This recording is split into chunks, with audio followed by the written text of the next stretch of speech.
Hello বন্ধুরা, আমার ভীষণ শরীর খারাপ। কালকে আমি ভিডিও দিতে পারিনি, মানে 28 তারিখে আমি কোনো ভিডিও দিতে পারিনি।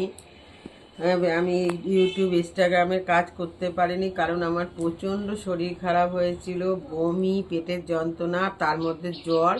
অর্ঘ্যদীপের বাবা আমাকে ডাক্তারখানায় নিয়ে গেছিলো। এখন ওষুধ খেয়ে একটু সুস্থ আছি। দেখো ঘরদোরের কি অবস্থা, আমি কাজ করতে পারছি না। আর অর্ঘ্যদীপের বাবার অফিসে একটা দাদা ভাই আছে, উনি জয়নগরে ওনার এক রিলেটিভের বাড়ি। উনি প্রত্যেক বছরই আমাদের জয়নগরের মোয়া খাওয়ায়। এই দেখো বন্ধুরা, রামকৃষ্ণ মিষ্টান্ন ভান্ডার, জয়নগরের মোয়া। আর কালকে তো আমি রান্না করতে পারিনি, ওরা সব এইসব খেয়েই ছিল, মুড়ি, এইসব বিস্কুট, এইসব। আর এই আমার ভাগের মোয়াটা আছে, আমি কালকে খেতেও পারিনি। এই দেখো বন্ধুরা, এখানে 10টা মোয়া ছিল।